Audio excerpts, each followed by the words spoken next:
ships a day, but as far as tankers go, the average before the war was 75 a day.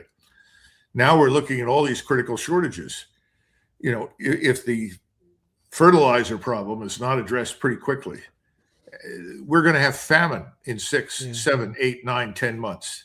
People all over the world. We're talking about Africa. We're talking about Asia.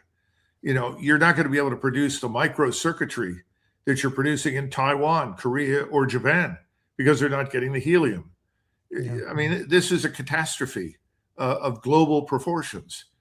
And nobody in Washington seems to have cared. The entire focus was, this is what Israel wants, Israel gets. And Israel will never be safe and will never be able to dominate the region unless Iran is destroyed. The words that you hear all the time on Capitol Hill, we're taking Iran off the board. Well, right now, I think the opposite is the case. I think the war to this point is setting up a situation where the Gulf Emirates, along with Israel, are probably going to be off the board. Now, why do I say that? Well, what have we seen? We've seen all of these air and missile defenses that have been built fail. Israel is no longer launching anything in response to the missiles that are falling on it.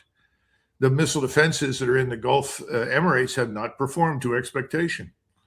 And the Iranians have made it very clear that once we recommence to fight them, in other words, when we reignite or reinitiate the air and missile campaign, when we've replaced roughly 11,000 munitions that we expended under the previous campaign that are precision guided, they are going to respond in kind to us. So if we hit the desalination plants, we hit the oil infrastructure, they're going to turn around and do that to the Gulf Emirates.